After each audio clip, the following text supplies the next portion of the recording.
हाँ जी बेटा, 12th class, welcome again. तो बेटा हमने ऑप्टिक्स स्टार्ट की। स्टार्टिंग के 2 lectures, introduction back to back, एक दिन हमने चलो थोड़ा बहुत डिस्कशन की। अब यार इस लेक्चर से काम खींचेगा आपका, ठीक है। आज का लेक्चर मतलब न्यूमेरिकल्स पॉइंट ऑफ व्यू से काफ़ी इंपॉर्टेंट रहेगा। लास्ट टाइम जो हम डिस्कस कर रहे थे एप्लीकेशंस ऑफ रिफ्रैक्शन, यार है ना, रिफ्रैक्शन की छोटी मोटी बातें करते हुए, ये करते हुए वो करते हुए अंत में हम पहुंचे थे एप्लीकेशंस ऑफ रिफ्रैक्शन पे। और एप्लीकेशंस ऑफ रिफ्रैक्शन में हम लोग लास्ट में एक वो रियल डेप्थ एपरेंट डेप्थ वाला कंसेप्ट कर रहे थे। मैंने बोला था यार लेक्चर लंबा हो गया, इसको यहीं छोड़ते हैं, अगली क्लास में करेंगे। तो उसको मैं फिर से स्टार्ट करता हूं।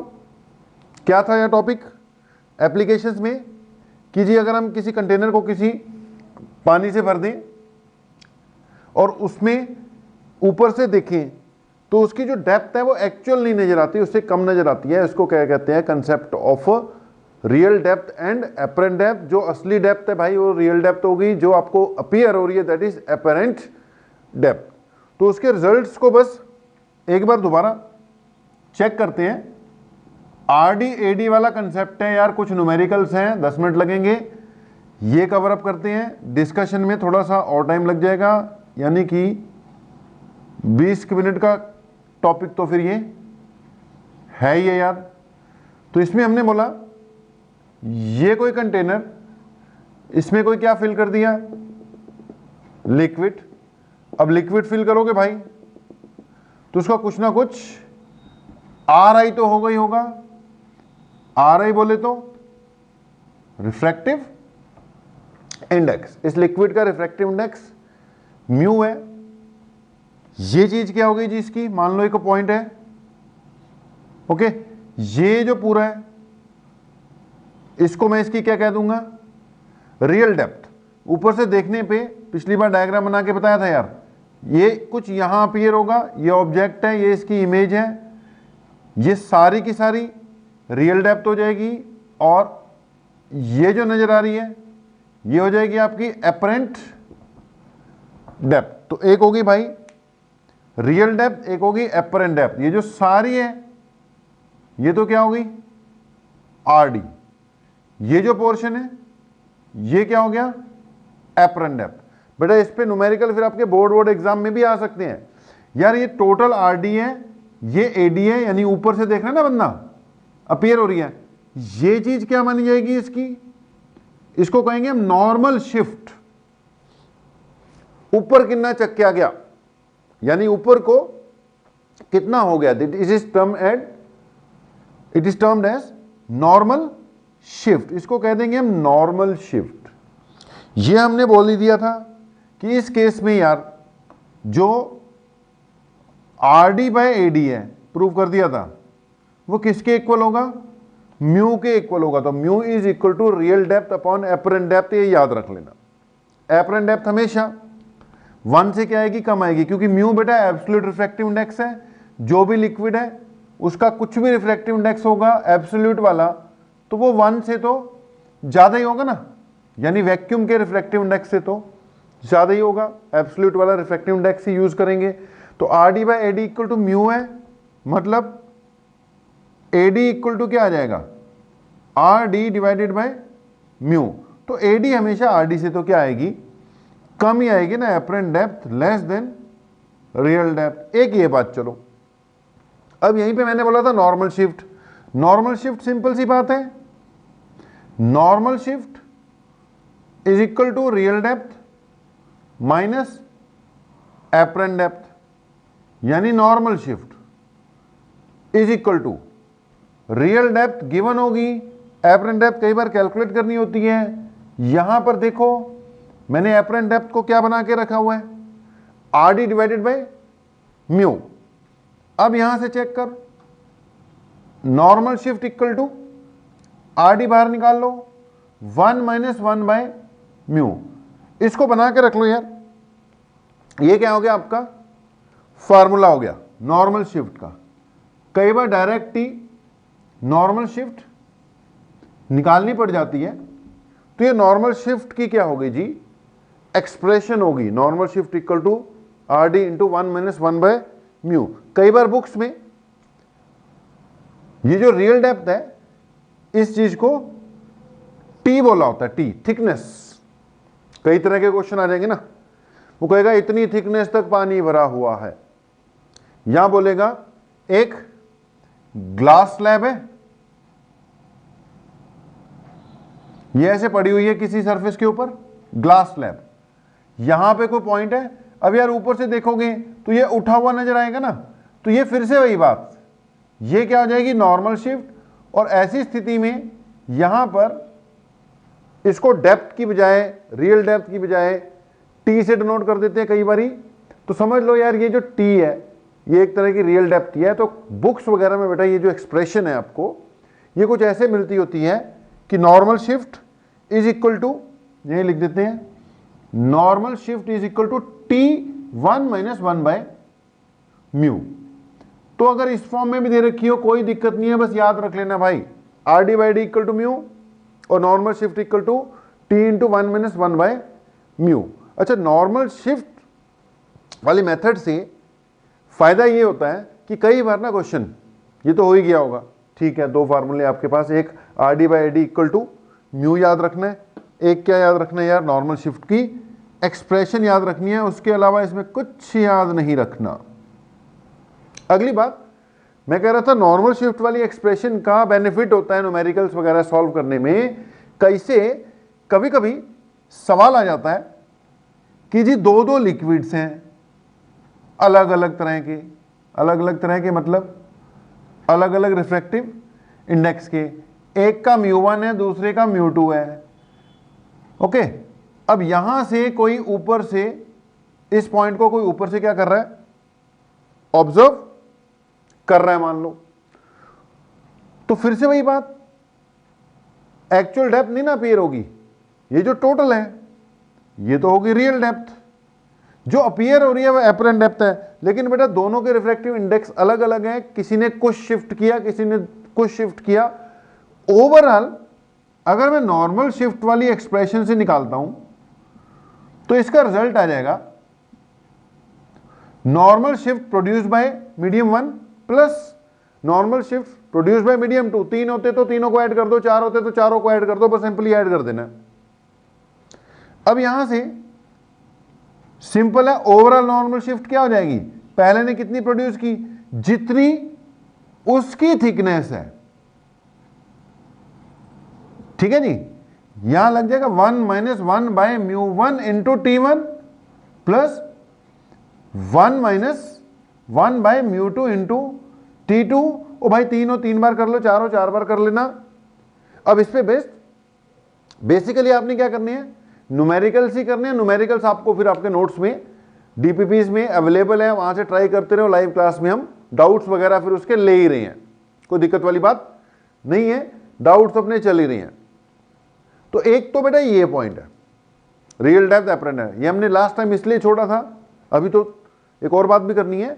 लास्ट टाइम इसलिए छोड़ दिया था कि आराम से करेंगे, 15-20 मैंने बोला था, मिनट 25 मिनट भी हो सकते हैं लगेंगे, तो इसको आराम से करने के लिए ही हमने इसको उस वक्त छोड़ दिया था। यार फार्मूले बढ़िया से क्या कर लो, याद कर लो, इसका यूज होगा।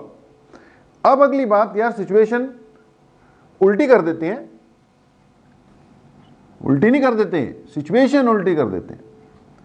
ये मान लो डेंसर वाला पार्ट है, ये रेयर वाला पार्ट है, इसमें भी यही है ना, ये डेंसर वाला पार्ट है और ये रेयर वाला पार्ट है। अभी क्या था, ऑब्जेक्ट अंदर है डेंसर में और ऑब्जर्वर रेयर में है।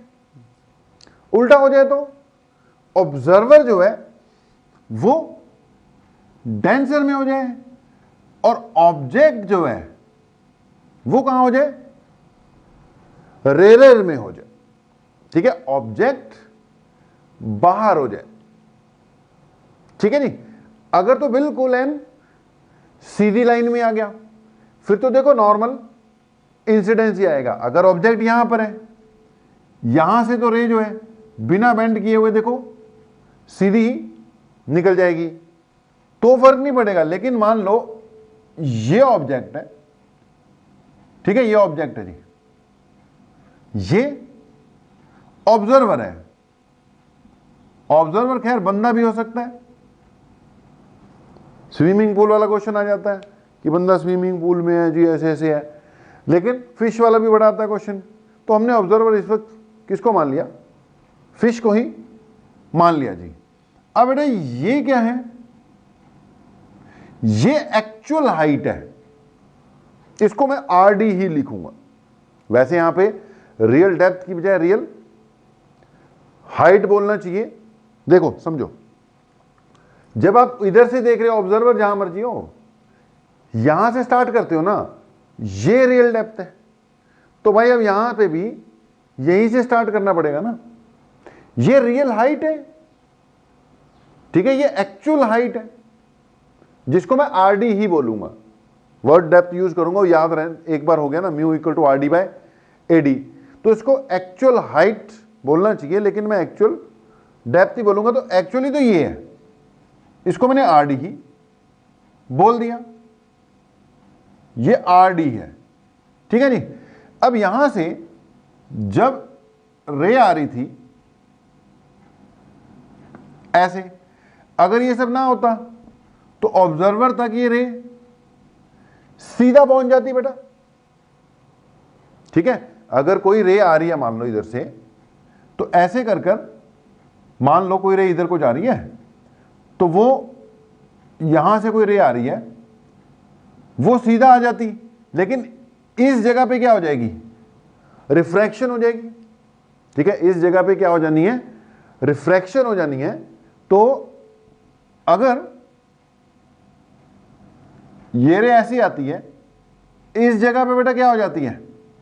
रिफ्रैक्शन। तो इस बार ऊपर रेयर है, नीचे क्या है? डेंसर। तो रिफ्रैक्शन क्या होगी यार? Rare to denser. Rare to denser के चक्कर में किधर मुड़ जाएगी? ये टुवार्ड्स द नॉर्मल मुड़ जाएगी। अब जाना था इसने इधर, देख इस रे ने, ये टुवार्ड्स द नॉर्मल, नॉर्मल ये है मेरे भाई, टुवार्ड्स द नॉर्मल मुड़कर कहां तक पहुंच जाएगी? ऑब्जर्वर तक पहुंच जाएगी, ठीक है जी।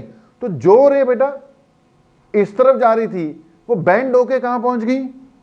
इस जगह पहुंच गई। और इसको लगेगा कि जैसे ये रे कहीं इस पॉइंट से आ रही है, जैसे ये रे, थोड़ा कम मोड़ देते हैं इसको, ज्यादा ऊपर चली गई, जैसे कि ये जो रे है, यहां कर देते हैं फिश को, ठीक है। ये फिश की क्या हो गई? पोजीशन हो गई। तो ये रे जैसे इस पर्टिकुलर पॉइंट से आ रही है। अब देखो ध्यान से, ये ऑब्जेक्ट है, ठीक है, ये ऑब्जेक्ट है।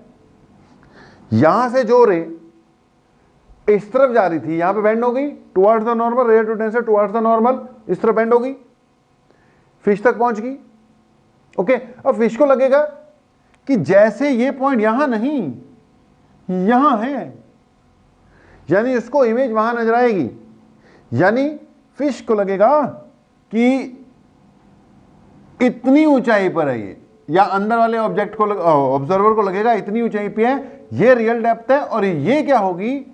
एपरेंट डेप्थ होगी।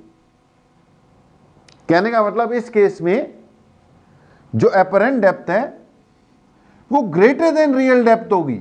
यहां कह लो जो एपरेंट हाइट है जो अपीयर होगी वो एक्चुअल से ज्यादा नजर आएगी। भाई अंदर देखोगे तो एक्चुअल से नजदीक नजर आता है, अंदर से बाहर देखोगे तो एक्चुअल से दूर नजर आएगा। यहां पे अब ड्राइव नहीं करके बताता, डायरेक्ट ही लिख रहा हूं यार। इसके एक दो रिजल्ट्स हैं, इसमें भी शिफ्टिंग हुई है, सब कुछ हुआ है, तो इसके कुछ रिजल्ट्स हैं। दो रिजल्ट वो डायरेक्ट ही दे रहा हूं आपको। बेटा जी ये हो गया एपरेंट डेप्थ, ये हो गया रियल डेप्थ। इस बार शिफ्टिंग ये हुई है, इसको बोलूंगा मैं नॉर्मल शिफ्ट, ठीक है। इस बार नॉर्मल शिफ्ट जो है वो AD माइनस RD करनी पड़ेगी। AD यानी एपरेंट, RD यानी रियल, ठीक है। एपरेंट हाइट वो D लिखा मैंने, या रियल हाइट है यहां पर एक्चुअली। तो नॉर्मल शिफ्ट ये हो गया। बाकी यहां पे बेटा एक्सप्रेशन जो है एक तो म्यू की याद रखनी है, एडी बाय आरडी याद रखनी है, कुछ नहीं उल्टा है बस। यहां क्या था, mu is equal to RD by AD, mu is equal to RD, वहां पे क्या याद रखना है, एडी बाय आरडी। एक तो उल्टा हो गया, दूसरा फिर यहां पे नॉर्मल शिफ्ट जो है, नॉर्मल शिफ्ट उसकी एक्सप्रेशन जो है वो हो जाएगी mu minus 1 into real depth.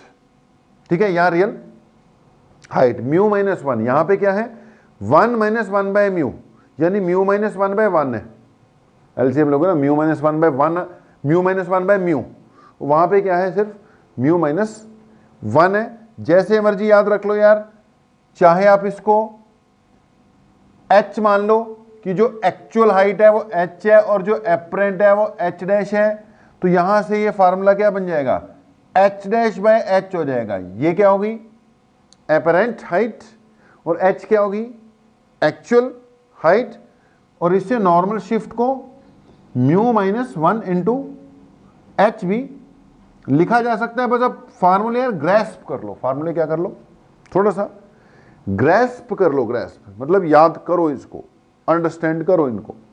अब यहां पे बेटा एक या दो आप रिजल्ट्स भी बनाकर रख सकते हो। ठीक है, एक या दो आप रिजल्ट्स बना के रख सकते हो। रिजल्ट्स कैसे बना सके रख सकते हो, जैसे अब दो चीजें हैं यार, ग्लास और वाटर, उस पे तो क्वेश्चन आते ही रहेगा ना, ग्लास वाटर, ये वाला क्वेश्चन ग्लास पे बेस्ड है, ये वाला क्वेश्चन किस पे बेस्ड है, वाटर पे बेस्ड है, ये वाला क्वेश्चन भी किस पे बेस्ड है, वाटर पे बेस्ड है। तो ग्लास और वाटर के तो आप कुछ रिजल्ट्स ही क्या कर सकते हो, बनाकर रख सकते हो। एग्जांपल के तौर पर अगर मैं बात करता हूं किसकी, वाटर की, तो वाटर के केस में म्यू तो पता ही है, फिर 4/3 लिखवाया था आपको, वाटर का रिफ्रैक्टिव इंडेक्स कितना 4 डिवाइडेड बाय 3 यानी 1.33, और ग्लास का रिफ्रैक्टिव इंडेक्स भी याद हो जाना चाहिए अब तक, ये है 3/2 यानी 1.5। अब इसके हिसाब से अगर नॉर्मल शिफ्ट की बात करते हो, नॉर्मल शिफ्ट, तो नॉर्मल शिफ्ट अगर आप ऊपर से नीचे देख रहे हो, तो वाटर के केस में बेटा नॉर्मल शिफ्ट क्या आ जाएगी, यहां पे पुट कर दो, एक्चुअल थिकनेस तो आनी है, यहां पे क्या आ जाएगा normal shift 1 minus 1 by mu. अब पुट करो 1 माइनस 1 बाय म्यू, म्यू कितना है भाई वाटर का 4/3, तो ये क्या आ जाएगा 4 माइनस 3 कितना हो गया जी 4 माइनस 3 1 आ गया, 1/4 आ गया। ठीक है जी, 1 माइनस 1 बाय म्यू, बाकी कैलकुलेशन अपनी कर लेना, आप अपने रिजल्ट बना के रख सकते हो ना। 1 माइनस 1 बाय म्यू, म्यू की वैल्यू क्या पुट कर दी यार 4/3, 3 ऊपर चले गया 4 नीचे चले गया, 4 माइनस 3 1 हो गया, 1/4 हो गया, यानी normal shift in case of water वो क्या आ जाएगी T/4 आ जाएगी। पानी का तो याद ही रख लो ना, क्या कर देता है 1/4 कर देता है, सीधा ही नॉर्मल शिफ्ट 1/4 होगी, यानी 3/4 एक्चुअल दिखाई देती है उसमें। ऐसे ही ग्लास के केस में 3/2 कर लो, 1 माइनस 1 बाय म्यू, यानी 1 माइनस 1/3/2, 2 ऊपर चले गया 2/3 हो गया, यहां से क्या आ जाएगा 1/3 आ जाएगा, यानी नॉर्मल शिफ्ट क्या आ गई 1/3 T डिवाइडेड बाय 3। अब ये रिजल्ट्स है ना, आप बना के रख सकते हो, याद ही कर सकते हो। ऐसी अगर यहां पे यूज करूं इस वाले केस में normal shift in case of water बेटा, तो क्या आएगा 4/3 माइनस 1 इंटू एक्चुअल हाइट, तो नॉर्मल शिफ्ट ऊपर की ओर कितनी होगी 4/3 माइनस 1, वही आ जाएगी h/3 आ गई। ठीक है, अब यहां पे वाटर वाले केस में देखो h/3 आ गया। अगर ग्लास वाला केस देख लिया हम, तो यहां पे क्या पुट करोगे 3/2 माइनस 1, 1/2 आ जाएगा, तो नॉर्मल शिफ्ट क्या आ गई h/2। तो ये रिजल्ट्स बेटा आपने कंपाइल करके रख लो, बाकी वही बात न्यूमेरिकल्स करोगे तो पता लगेगा कि क्या चीज है फिलहाल जो टॉपिक चल रहा है, just for the sake of numerical चल रहे हैं। अब यहां से न्यूमेरिकल बनते हैं तो करना पड़ेगा, उसी हिसाब से करना पड़ेगा। तो ये टॉपिक हो गया। ये टॉपिक अगर हमने कंप्लीट किया तो हमने अब मान के चलो अभी इंट्रोडक्शन वाला जो पार्ट था ना स्टार्टिंग में, ये रिफ्रैक्टिव इंडेक्स ऐसा वैसा, और लास्ट में एप्लीकेशंस ऑफ रिफ्रैक्शन। अब ये एप्लीकेशन ऑफ रिफ्रैक्शंस वाला जो टॉपिक चल रहा होता है उसका एंड मान लो, ये उसका एंड हुआ है। या फिर जहां से मेन टॉपिक न्यूमेरिकल्स वाले क्वेश्चंस वाले आने शुरू होंगे उसकी स्टार्टिंग मान लो। तो आज का lecture examination point of view से वेरी वेरी इंपॉर्टेंट है, क्योंकि इसको नोट कर लो, इसके बारे में एक बहुत ही इंपॉर्टेंट टॉपिक स्टार्ट कर रहे हैं, टोटल इंटरनल रिफ्लेक्शन। तब तक इसको नोट कर लो जी आप।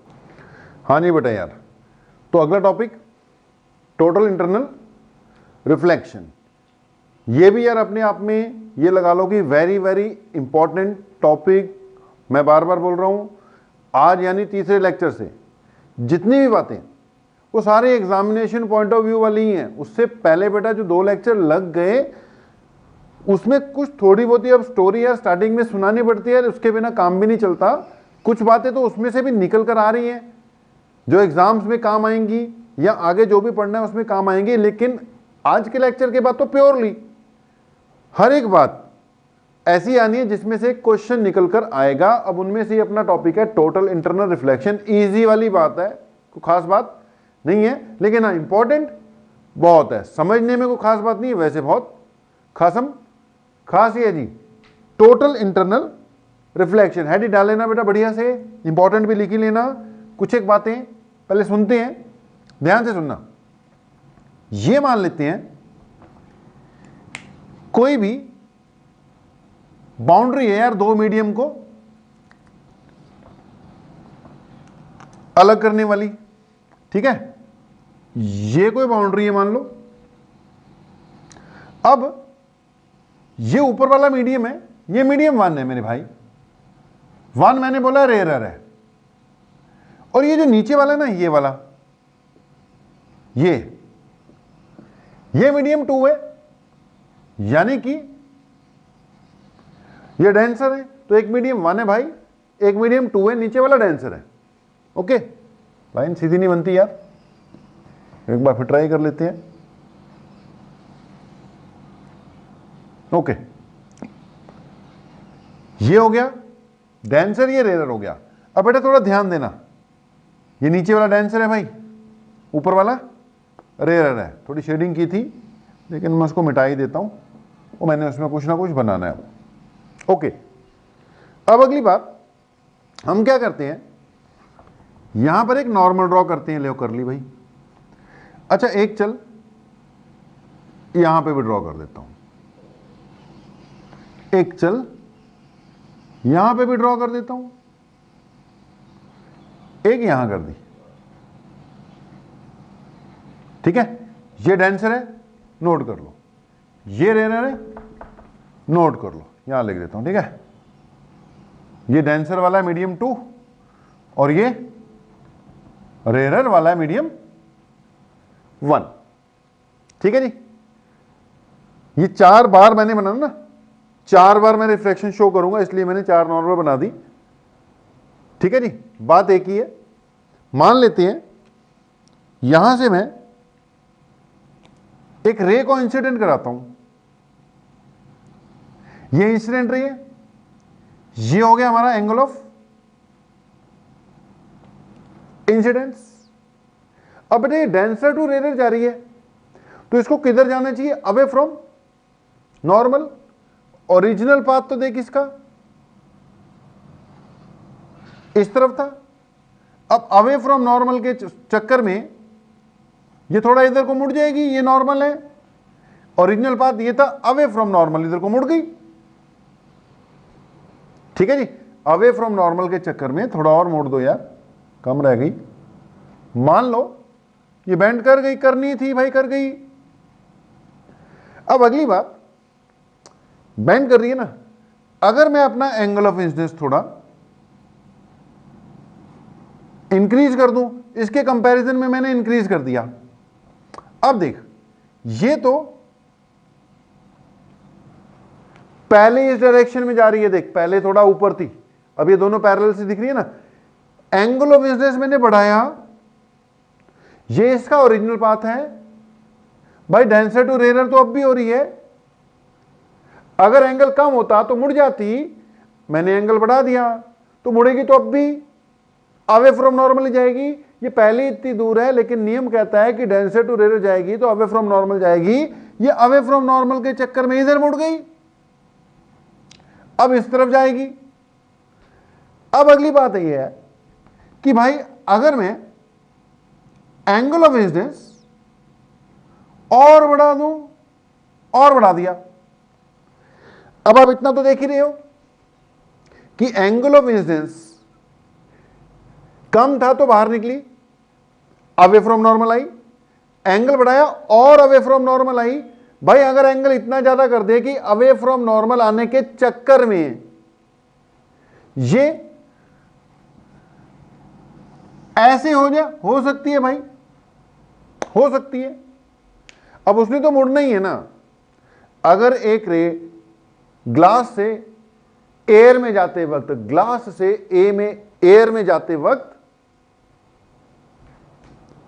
15 डिग्री से बेंड कर रही है तो उसने तो 15 करना ही करना है ना।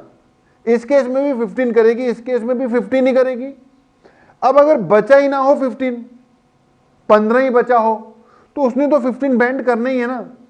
ये बिल्कुल क्या हो जाएगी, इसके पैरेलल ही हो जाएगी, मतलब बाहर निकल ही नहीं पाएगी, बिल्कुल पैरेलल हो जाएगी। और यार अगर तुम हद कर दो, एंगल ऑफ इंसिडेंस इससे भी ज्यादा कर दो, एंगल ऑफ इंसिडेंस इससे भी, देखना लग रहा है, लग ही रहा थोड़ा, इससे भी क्या कर दिया, मान लो ज्यादा कर दो, इससे भी ज्यादा, तो भाई इसने तो 15 डिग्री बेंड करने ही करना है ना।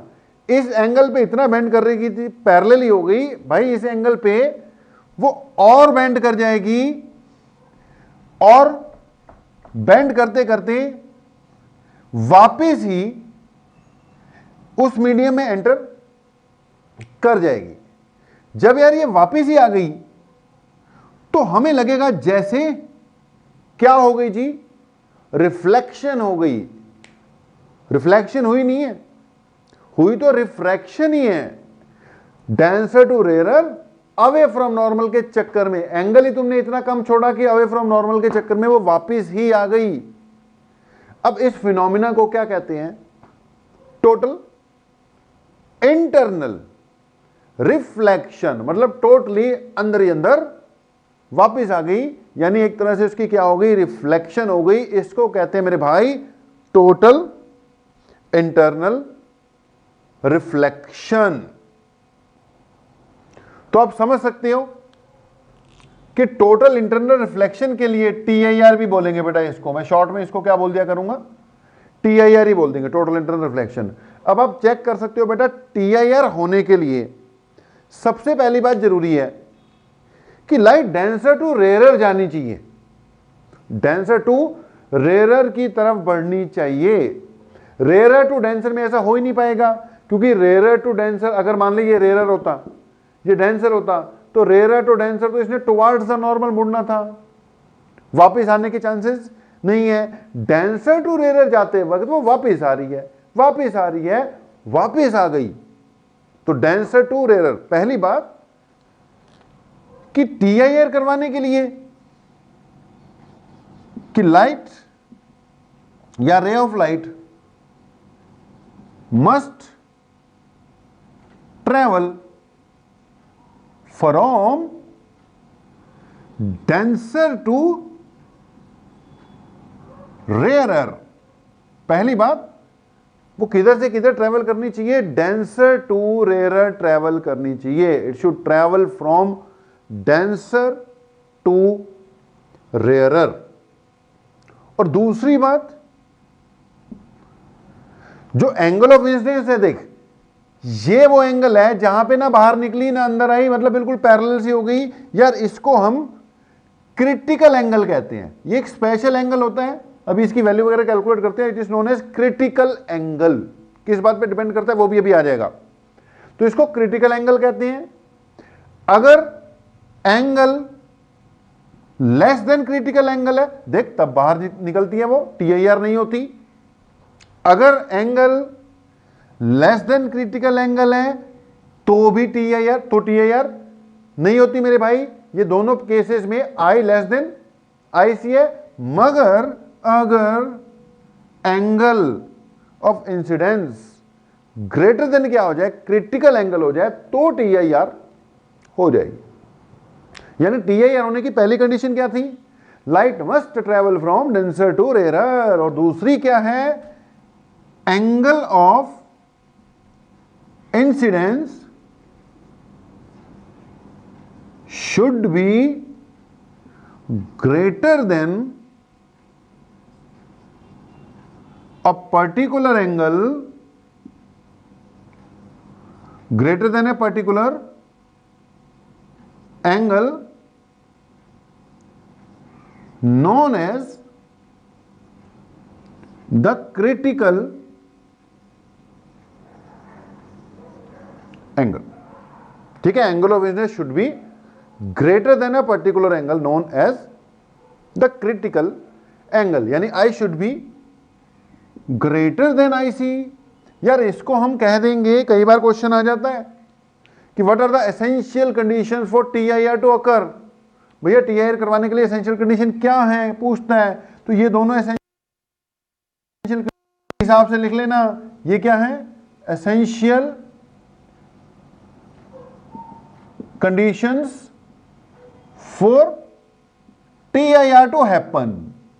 ठीक है, TIR करवाने की जो एसेंशियल कंडीशन है वो यही है। तो इसको कहते हैं TIR, total internal reflection. Note करने वाली बात यह है कि अगर TIR हो गई तो ये रिफ्लेक्शन ही है ना, तो इस स्थिति में इसको मैं एंगल ऑफ इंसिडेंस और इसको मैं ये वाला जो एंगल बन रहा है एंगल ऑफ रिफ्लेक्शन ही कहूंगा। अब देख भाई, एंगल ऑफ रिफ्लेक्शन ही है, एंगल ऑफ रिफ्रैक्शन तो और चीज होगी, वो तो ये बनना था। तो इस स्थिति में इसको मैं एंगल ऑफ रिफ्लेक्शन ही कहूंगा, और चाहे रिफ्लेक्शन TIR से हो चाहे वो नॉर्मल मिरर वाली हो, angle I should be equal to angle R। मतलब TIR भी लॉ ऑफ रिफ्लेक्शन यानी रिफ्लेक्शन का सिद्धांत फॉलो करती है। TIR also follows law of refraction. भैया सारी चीजें नोट करना, मैंने बोला हर एक चीज नोट करना। तो यहां पे लिख सकते हो कि TIR यानी total internal reflection also follows law of reflection. ठीक है जी। तो एक ये बात। अच्छा, एक और बात जो नोट की जा सकती है वो है कि इन TIR 100% लाइट इज रिफ्लेक्टेड। मतलब जो नॉर्मल रिफ्लेक्शन होगी ना, मिरर द्वारा करने वाली रिफ्लेक्शन, उसमें यार लाइट का ना लॉस बहुत होता है। लाइट या उसकी कह लो इंटेंसिटी का लॉस हो जाता है। मतलब 100% रिफ्लेक्शन नहीं होती कभी भी किसी भी मिरर द्वारा। TIR में इंटेंसिटी का लॉस बहुत कम होता है, लगभग 100% ही रिफ्लेक्शन होगी अगर होगी तो ये एसेंशियल कंडीशंस, ये स्थिति तुम्हारे सामने थी। और दो बातें मैंने और लिखवाई हैं। एसेंशियल कंडीशन में 2 पॉइंट आ गए, यहां 2 बातें और लिखाई हैं। पहला, TIR follows law of reflection, और दूसरा मैंने लिखा है no loss of intensity of light in TIR। ठीक है, no loss of intensity of light in TIR। ठीक है, TIR में इंटेंसिटी ऑफ लाइट का लॉस नहीं होता। No loss of light no loss of intensity of light in TIR। मतलब normal reflection mirror वाली के कंपैरिजन में TIR वाली रिफ्लेक्शन बढ़िया होती है और इंटेंसिटी ऑफ लाइट का लॉस नहीं होता। ओके जी, इसको नोट कर लो बढ़िया से। अगली बार लिखना relation between refractive index and critical angle. अच्छा, मैं क्रिटिकल एंगल बोल दिया, रिफ्रैक्टिव इंडेक्स इसका कुछ ना कुछ होगा ही डेंसर वाले पार्ट का। डेंसर वाला जो पार्ट है इसको तो हम एयर मान के चल रहे हैं, जरूरी नहीं है एयर है, कुछ और भी हो सकता है, TIR कहीं भी हो सकती है, बस ये डेंसर होना चाहिए, रेयर होना चाहिए, लेकिन आमतौर पे इसको एयर मान के चलते हैं। ये डेंसर वाला पार्ट है, तो यहां पर डेंसर वाले पार्ट का भाई कुछ ना कुछ रिफ्रैक्टिव इंडेक्स भी होगा। अब हमने रिफ्रैक्टिव इंडेक्स और क्रिटिकल एंगल के बीच में संबंध फाइंड करना है, यानी रिलेशन फाइंड करनी है। तो अगली हेडिंग डाल लो जी, relation between refractive index and critical angle, relation between refractive index and critical angle जी। मिटा ले यार, इसको मिटा देते हैं, ये वाला डायग्राम वही यूज कर लेते हैं। तो हमने ये सब मिटा दिया। हेडिंग आपकी relation between refractive index and TIR। Okay, अब समझ लो, हमें इस वाले डायग्राम की जरूरत है जहां पर पूरी पूरी TIR होने की संभावना बनी हुई है, अभी हुई नहीं है, जस्ट ग्रेज कर रहा है, जस्ट ये रे जो है ग्रेज कर रही है, ना इधर की ना उधर की, ना बाहर ना अंदर, फंस गई बेचारी रे।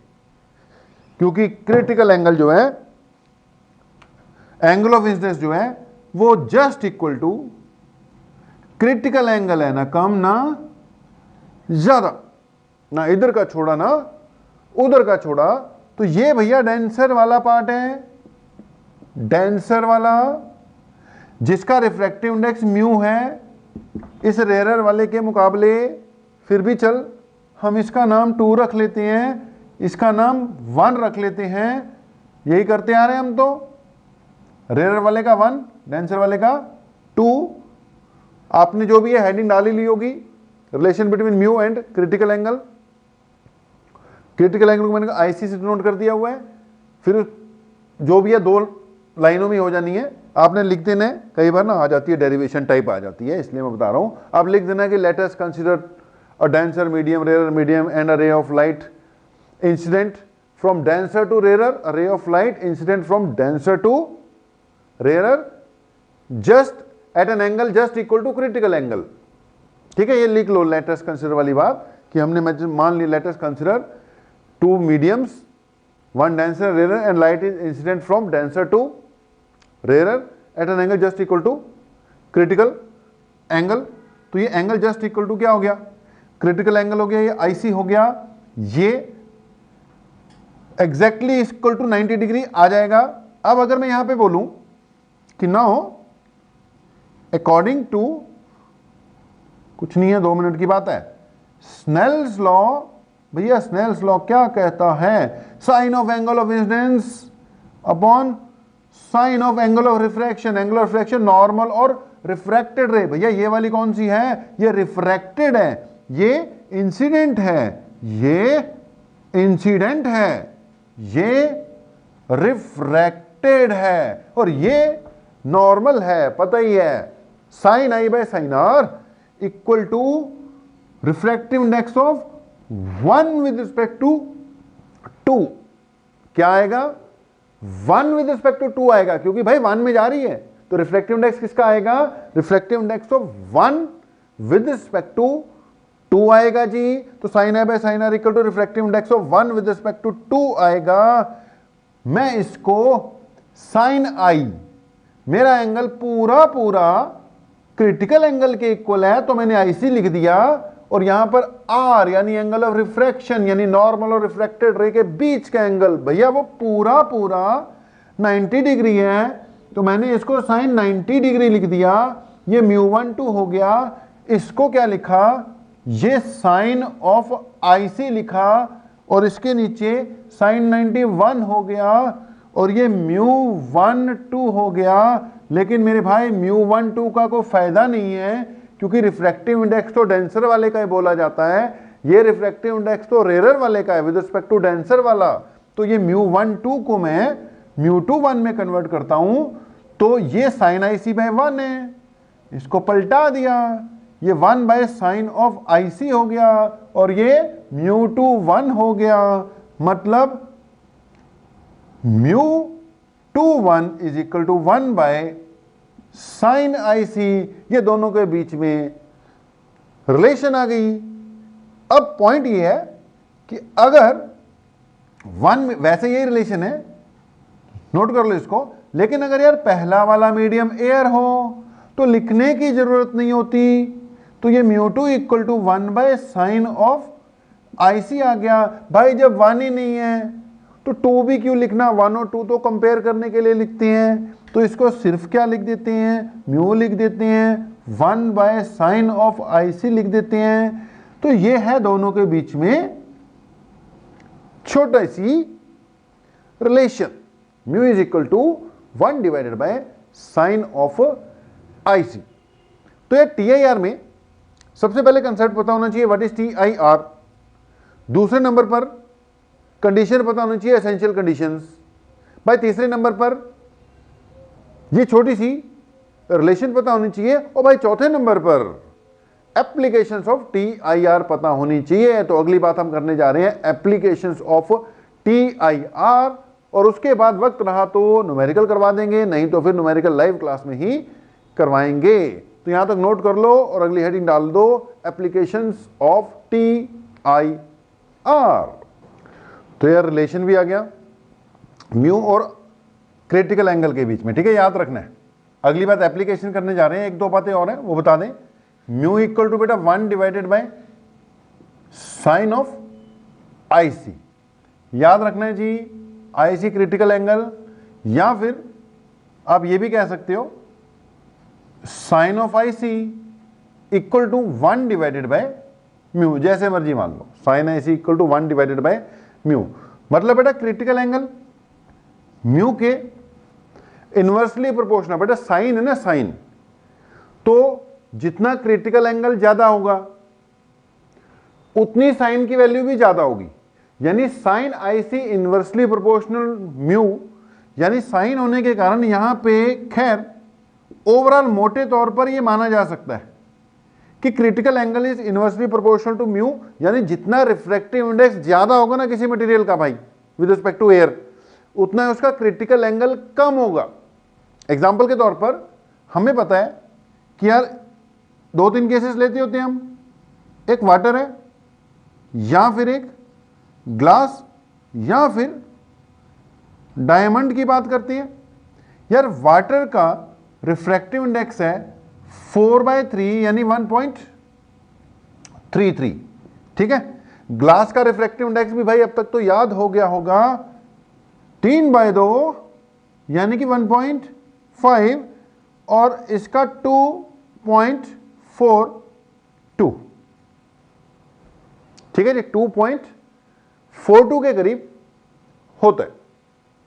अब अगली बात ये आ गई कि सबसे ज्यादा रिफ्रैक्टिव इंडेक्स किसका है, डायमंड का, तो क्रिटिकल एंगल सबसे कम किसका होगा, डायमंड का, यानी डायमंड के केस में क्रिटिकल एंगल सबसे कम होगा, और इसमें क्रिटिकल एंगल सबसे क्या होना चाहिए, ज्यादा होना चाहिए। जैसे यार इन तीनों के रिफ्रैक्टिव इंडेक्स याद किए वैसे इन तीनों के क्रिटिकल एंगल भी याद ही करके रख लो। वाटर के केस में अगर यहां पर म्यू की जगह 1.33 पुट करते हो, उसको सॉल्व करते हो, टेबल देखते हो, तो कर करा कर जो क्रिटिकल एंगल आता होता है it comes out to be equal to approximately 40। Water के केस में क्या आना चाहिए, सबसे कम है तो सबसे क्या आना चाहिए, ज्यादा आना चाहिए ना, तो वाटर का आ जाता होता है यार 49, ग्लास का क्रिटिकल एंगल 42 डिग्री, ठीक ही है, और डायमंड का निकालोगे तो ये 24 डिग्री के करीब आएगा भाई।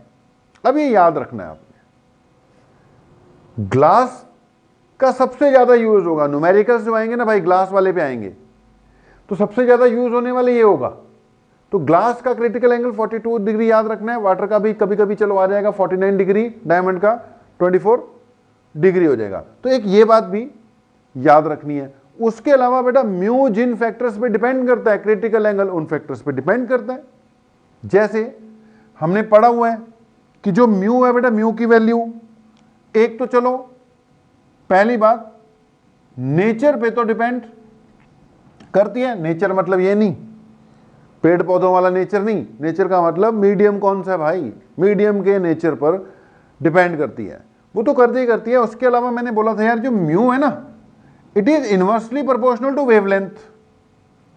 ये वेवलेंथ के भी इनवर्सली प्रोपोर्शनल होता है, अलग अलग कलर के लिए अलग अलग म्यू होता है। तो मेरे भाई अलग अलग कलर के लिए सेम मटेरियल अलग अलग रिफ्रैक्टिव इंडेक्स भी ऑफर करता है। तो जिन फैक्टर्स पे बेटा म्यू डिपेंड करता है उन फैक्टर पे क्रिटिकल एंगल डिपेंड करेगा। अब ये mu inversely proportional to lambda है, critical angle inversely proportional to mu है, तो क्रिटिकल एंगल जो है वो डायरेक्टली प्रोपोर्शनल टू क्या हो जाएगा, लैम्डा हो जाएगा।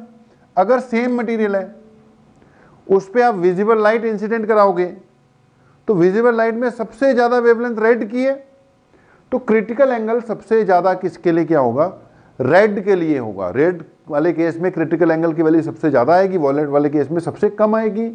तो इन चीजों को बेटा समझना पड़ेगा, पढ़ना पड़ेगा, तब ये चीजें याद होंगी। मोटी मोटी चीजें तो याद हो जाती हैं, ठीक है, mu equal to 1/sin i याद हो गया तुम्हें, लेकिन ये जो मैं पॉइंट्स बता रहा हूं धीरे धीरे धीरे धीरे इनकी तो ग्रेस्पिंग होती है बेटा, ग्रेस्पिंग होगी। वो पढ़ोगे, बुक पढ़ोगे, नोट्स पढ़ोगे, 2-4 क्वेश्चंस करोगे तो अपने आप धीरे धीरे इनकी ग्रेस्पिंग होनी है बेटा। एक टेम्परेचर के बारे में शायद हमने बात नहीं की कि जो म्यू होता है ना वो टेम्परेचर पे भी डिपेंड करता है। टेम्परेचर बढ़ा देने से म्यू कम हो जाता है, जितना टेम्परेचर ज्यादा होगा उतना रिफ्रैक्टिव इंडेक्स भी क्या हो जाएगा, कम हो जाएगा, उतना क्रिटिकल एंगल बढ़ जाएगा। ये नोट कर लेना, refractive index inversely proportional to क्या है, मोटे तौर पर इनवर्सली प्रोपोर्शनल टू टेम्परेचर भी होता है।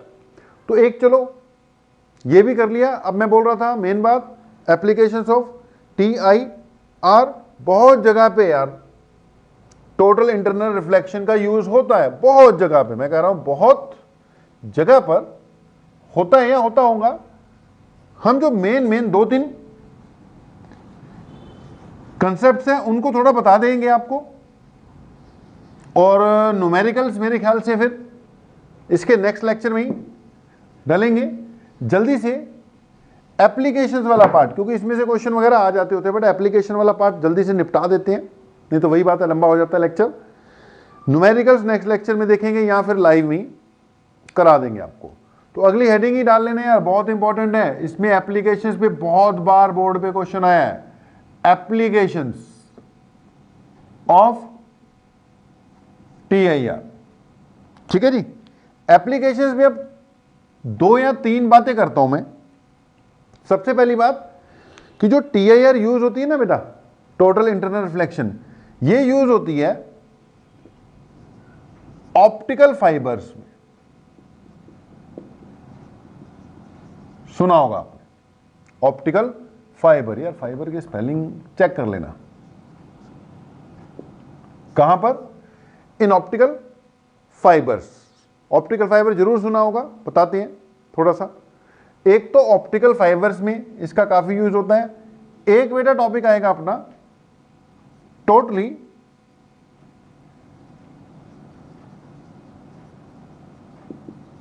रिफ्लेक्टिंग प्रिज्म, दूसरा ब्रिलियंस ऑफ डायमंड। ये 3 मैं डिस्कस करूंगा मेनली। उसके अलावा और भी बहुत है यार, मिराज फॉर्मेशन। अब वो मिराज फॉर्मेशन अपने आप पढ़ लेना, 10th क्लास में पढ़ा होता है। यहां एक आता है लूमिंग, 10th क्लास की बुक पढ़ोगे ना यार, उसमें शायद NCERT में तो दिया होता, वो दूसरी कोई साइड बुक प्रदीप लखमीर सिंह वगैरह से सब पढ़ते हो, उसमें सब कुछ दिया होगा, तो वो 10th क्लास में पढ़ा होगा। वो नहीं करूंगा यार, मैं चक्कर में नहीं ज़्यादा पढ़ूंगा। हाँ, नाम जरूर लिख देता हूं कि एक तो मिराज फॉर्मेशन है, मिराज कि रेगिस्तान के इलाके में ऐसा लगता है कि जैसे दूर कहीं पानी है, बंदा वहां जाता है तो वहां पे कुछ भी नहीं मिलता, इसको कहते हैं मिराज।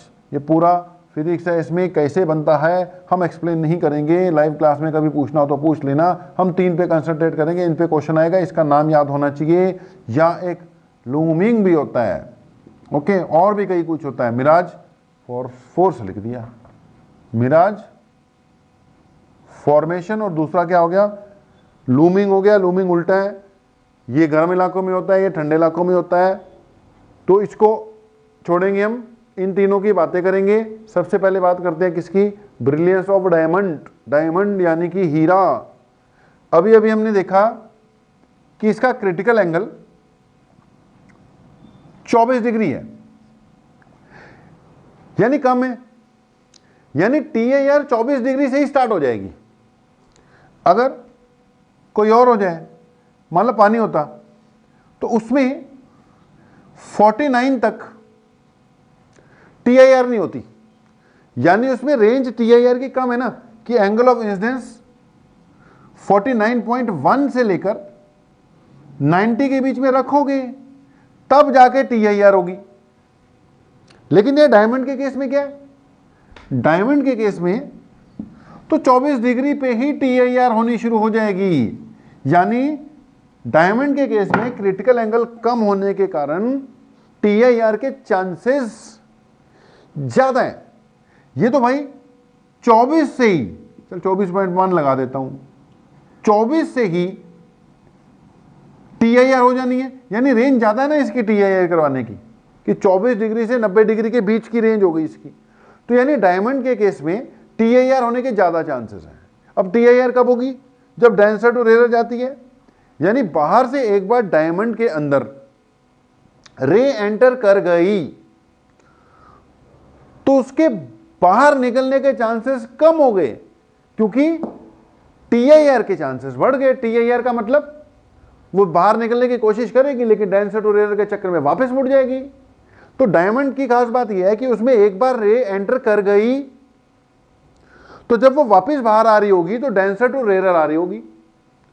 और क्रिटिकल एंगल 24 से शुरू हो जाता है, 24 हो जाए, 25 हो जाए, 26 हो जाए, 90 तक TIR होनी है, वो बाहर ही नहीं निकल पाएगी।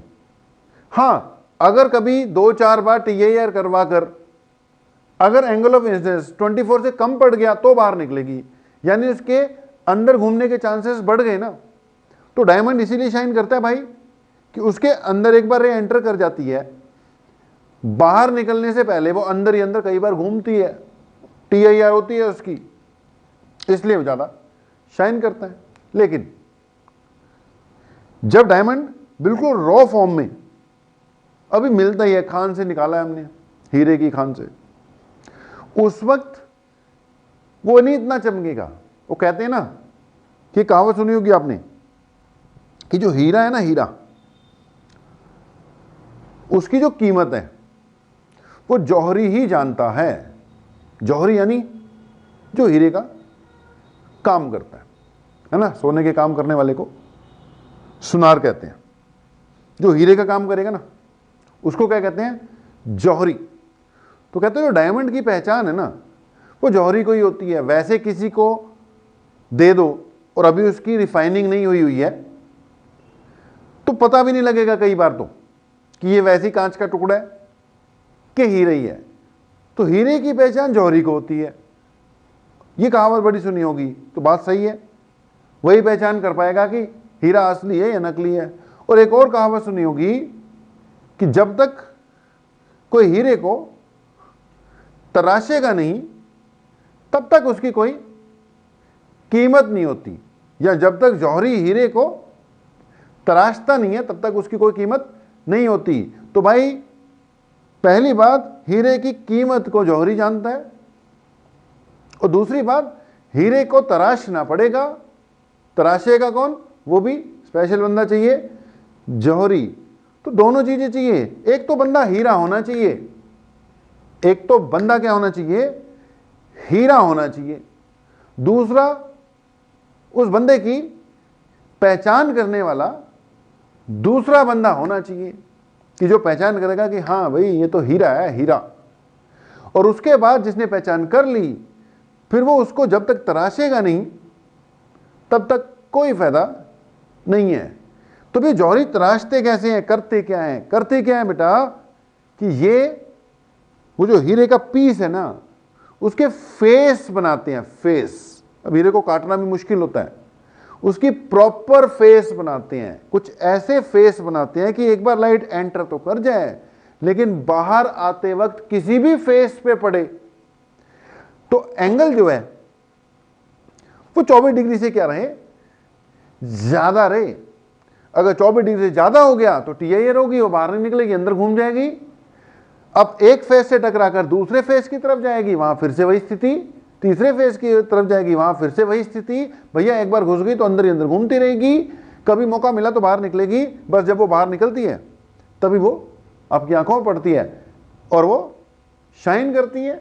वो शाइन करता हुआ हीरा इसलिए नजर आता है क्योंकि उसकी फेस कटिंग कुछ ऐसे करते हैं, उसके डिफरेंट फेसेस तैयार करते हैं। तो स्पार्कलिंग ऑफ डायमंड या ब्रिलियंस ऑफ डायमंड, अब उसको फिगर वगैरह भी दी होती है, पढ़ लेना। वही बात है, कहानी है। अब पेपर में आने के लिहाज से इतनी बातों को हम नहीं लिख सकते, आपको मोटे तौर पे ये बात क्लियर होनी चाहिए कि उसका क्रिटिकल एंगल कम होता है इसलिए अंदर ही अंदर घूमती है। ठीक है, आप कहानी सुनाने को तो फिर कहावतें याद आ जाती है मेरे को कि ये कहावत वो कहावत। तो ब्रिलियंस ऑफ डायमंड को क्लोज करते हैं, फैल जाएंगे नहीं तो। अगली बात ऑप्टिकल फाइबर्स, अगली बात है जी ऑप्टिकल फाइबर्स।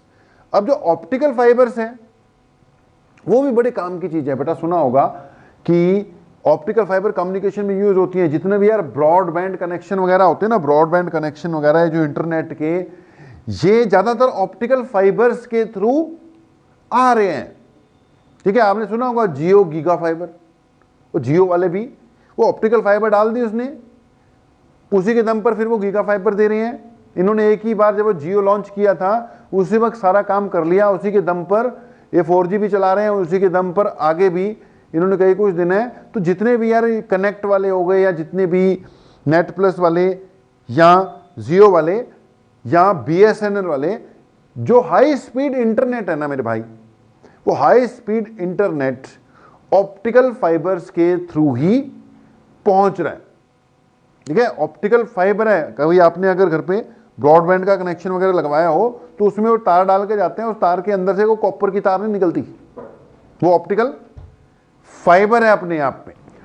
तो बेटा यार ऑप्टिकल फाइबर में थोड़ी सी बात ही बताऊंगा, ज्यादा उसकी नॉलेज लेनी हो यूट्यूब पे कोई भी यार सर्च करके ऑप्टिकल फाइबर के बारे में जानकारी इकट्ठी कर लेना, नहीं तो हम यहाँ पे करने लग जाएंगे तो बात गड़बड़ हो जाएगी। फिर से वही बात है, फैल जाएंगे। अभी हम वैसे ही फैलना शुरू कर चुके हैं। तो ऑप्टिकल फाइबर पे ये नहीं है कि कोई बहुत बड़ा तुम्हें क्वेश्चन आ जाना है एग्जाम में, हाँ पता जरूर होना चाहिए। ये मान लो एक ऑप्टिकल फाइबर है भाई, फाइबर है, बहुत पतली होती है, micrometre millimetre sorry micrometre size की होती है, मिलीमीटर नहीं माइक्रोमीटर साइज का इसका क्या होता है, डायमीटर होता है, माइक्रोमीटर। हाँ हमने आपको थोड़ा बना के भी तो दिखा दो, डायग्राम वगैरह में एंगल वगैरह भी तो शो करनी है, तो इसलिए इतनी बड़ी दिखा दी। तो ऑप्टिकल फाइबर जो है ये एक फाइबर के फॉर्म में लंबी वायर होती है जिसमें लाइट वेव्स सिग्नल कैरी कर कर लेकर जाती हैं। अब कोई भी ऑप्टिकल फाइबर है भाई, उसका जो बेसिक कंसेप्ट है उसमें 2 लेयर्स होती हैं यार, एक डेंसर वाली एक रेयरर वाली, एक डेंसर वाली और एक रेयरर वाली। एक इसके इनर लेयर होगी और एक आउटर लेयर होगी। ये मान लो इनर लेयर है जी, ठीक है जी। तो एक इनर लेयर होगी बेटा जी, एक आउटर लेयर होगी। ये इनर लेयर और दूसरी वाली आउटर लेयर। अंदर वाले को कहते हैं कोर, जो अंदर होगा उसको कोर कहते हैं, बाहर वाली को कहते हैं क्लैडिंग। फिर वही बात, ये कोर क्लैडिंग से भी हमें ज्यादा मतलब नहीं है, फिर भी चलो शुरू कर दिया तो बताना ही पड़ेगा। बाहर वाली लेयर को कहते हैं क्लैडिंग, अंदर वाली लेयर को कहते हैं कोर। अंदर वाली लेयर का रिफ्रैक्टिव इंडेक्स μ2 मान लो, इसका रिफ्रैक्टिव इंडेक्स बाहर वाली का μ1 मान लो। भाई μ2 ग्रेटर देन μ1 होना चाहिए, अंदर वाली लेयर डेंसर होनी चाहिए, अंदर वाली लेयर डेंसर होनी चाहिए। तो एक कोर है मेरे भाई, एक क्लैडिंग है, ये आउटर लेयर है, जैसे पाइप हो गई यार, जैसे वायर्स नहीं होती, दो दो कोटिंग है, एक उसके अंदर चल रही है, एक बाहर सिलेंड्रिकल पाइप है मान लो, लेकिन साइज बहुत छोटा होता है इसका। अब इसमें करते क्या है, बहुत लंबी लंबी यार वायर्स ही है, एक तरह की क्या है, वायर्स ही है, हमने उसका एक छोटा सा पोर्शन बना दिया। अब यहां से अगर लाइट एंटर कर गई तो इस जगह पर डेंसर टू रेयर, देख अंदर वाला डेंसर है, कोर बाहर वाली रेयर है, तो डेंसर टू रेयर जाने की कोशिश होगी। पहली कंडीशन तो वैसे ही लग गई, डेंसर टू रेयर। दूसरी कंडीशन वी लग जाती है, रिफ्रैक्टिव इंडेक्स कुछ इस हिसाब से रखा होता है यार इनके बीच का कि क्रिटिकल एंगल बन जाए। तो क्रिटिकल एंगल ठीक ठाक सा रखा होता है, आमतौर पे क्रिटिकल एंगल बन जाता है। अब क्रिटिकल एंगल बन गया तो ये मुड़ गई, TIR हो गई, यानी बाहर नहीं निकलेगी, एक बार एंटर कर गई तो। अच्छा एक बार मुड़ गई, अगले वाले पे फिर से TIR हो जानी है, उससे अगले पे फिर से TIR। भैया ये अंदर ही अंदर चलते हुए दूसरे एंड से निकलेगी। जैसे करंट जो है ऊपर बाहर कोटिंग कर देते हैं हम प्लास्टिक की, अंदर कॉपर वाली वायर है, तो करंट भाई एक एंड से चलता है, अगले एंड से निकलता है, बीच में से नहीं निकलता। कट लगा होगा तो निकलता है, लग जाए तो बंदा खत्म भी हो सकता है। तो ऐसे इसमें है कि एक जगह से एंटर करवा दी, अगले एंड से ही लाइट निकलेगी। यूज इसका बहुत जगह होता है, ऑप्टिकल फाइबर का यूज जो है वो एक जगह नहीं, वो बहुत जगह होता है। उसको मैंने बोला अब यहां नहीं मैं डिस्कस कराने वाला, अपना यूट्यूब पे कोई चैनल खोल के किसी भी कोई वीडियो देख लेना, ऑप्टिकल फाइबर टाइप करते ना, मिल जाएगा आपको उसकी नॉलेज। यहां करने लगे बात फैल जाएगी, हम भी फैल जाएंगे, ठीक है, लेक्चर लंबा हो जाएगा, उसमें पेपर में कुछ आना नहीं है। एग्जामिनेशन पॉइंट ऑफ व्यू के हिसाब से देखें तो इतना बहुत है तुम्हारे लिए। ऑप्टिकल फाइबर का ये कंसेप्ट होता है, यूज बहुत जगह पे यूज होती है। एक मेन यूज क्या है इसका, कम्युनिकेशन में। कम्युनिकेशन जो मैंने बोला था, इंटरनेट के सिग्नल वगैरह कैरी कर कर लेके जाती है, तो वो सिग्नल बेटा लाइट वेव्स के थ्रू आ रहे हैं। अब लाइट डाल दी इसमें, अब वो सिग्नल कैरी करके लेके जा रही है, आगे निकलती है। अब उसके अंदर के कंसेप्ट क्या है उस पर हम नहीं जा रहे, हम TIR पे। ऑप्टिकल फाइबर में TIR का क्या होता है, यूज होता है। कभी मौका मिलेगा डिटेल में बताएंगे। हम अपने पॉइंट्स पर हैं, एक हमने बोला ऑप्टिकल फाइबर, दूसरा बोला ब्रिलियंस ऑफ डायमंड, तीसरी बात मैं कर दूंगा, ये मैंने बोला करूंगा नहीं। अब आ जाओ टोटली रिफ्लेक्टिंग प्रिज्म। भाई जिस पे क्वेश्चन आता है पेपर में वो करेंगे हम, इस पे आ जाता है क्वेश्चन, टोटली रिफ्लेक्टिंग प्रिज्म। हमने बोला था कि जो TIR है ना, उसमें जो रिफ्लेक्शन हो रही है उसमें लॉस ऑफ एनर्जी नहीं होता। TIR में जो रिफ्लेक्शन होगी उसमें loss of intensity of light बहुत कम होता है, ना के बराबर। मिरर्स के द्वारा लाइट को रिफ्लेक्ट कराओगे तो इंटेंसिटी ऑफ लाइट का भी लॉस होता है, अदरवाइज इस केस में इंटेंसिटी ऑफ लाइट का लॉस नहीं होता TIR वाले केस में। तो कई सिचुएशन ऐसी आ जाती है जहां पे बेटा हमें लाइट की ना रिफ्लेक्शन करानी होती है। रिफ्लेक्शन मतलब लाइट को मोड़ना होता है कि जी 90 डिग्री से मोड़ना है, 45 डिग्री से मोड़ना है। मतलब मिरर यही करते हैं ना कि लाइट इधर आ रही है, मुझे लाइट को बेंड करना है, आगे मिरर लगा दे, वहां टकरा के वापस आ जाएगी, इधर को लेके जाना है, मिरर लगा दे, टकरा के वापस आ जाएगी। लेकिन मिरर के केस में मैं कह रहा हूं कि लाइट की इंटेंसिटी का लॉस होता है। कई सिचुएशन ऐसी होती है जहां पे इंटेंसिटी ऑफ लॉस काफी ज्यादा मैटर करता है, तो वहां पर बेटा फिर हम लाइट को बेंड करते हैं मिरर्स की तरह ही, लेकिन रिफ्लेक्शन का यूज करके नहीं, TIR का यूज करके, with the help of totally reflecting prisms. क्या बोलते हैं उनको, totally reflecting prism. For example जो टेलीस्कोप बायनोकुलर्स वगैरह होते हैं ना, बायनोकुलर्स या लॉन्ग डिस्टेंस मेजर करने के लिए, चेक करने के लिए, लॉन्ग डिस्टेंस की चीजें देखने के लिए टेलीस्कोप या बायनोकुलर या दूरबीन, उसमें फिर मिरर्स का अगर कहीं जरूरत पड़ती है ना, तो मिरर्स की बजाय प्रिज्म का यूज किया जाता है ताकि इंटेंसिटी ऑफ लाइट लूज ना हो। दूर के ऑब्जेक्ट को ऑब्जर्व करना है, लाइट प्रॉपर आनी चाहिए। तो इस पे क्वेश्चन बड़ा आता है टोटली रिफ्लेक्टिंग प्रिज्म पे। बेटा जी लंबा जाएगा आज का लेक्चर। तो टोटली रिफ्लेक्टिंग प्रिज्म पे बहुत क्वेश्चन आते हैं। मान लो ये एक प्रिज्म है यार, आइसोसेलेस प्रिज्म है, ये 90 डिग्री है, ये 45, ये भी 45, ठीक है। तो ये 90, ये 45, ये 45। पॉइंट ये है कि ग्लास है, ठीक है, ये बाहर एयर है। ग्लास और एयर का क्रिटिकल एंगल हमने 42 डिग्री मान लिया था। अब यहां से बेटा अगर रे आ जाए ऐसे, तो ये तो नॉर्मल इंसिडेंस था, सीधा निकल गई।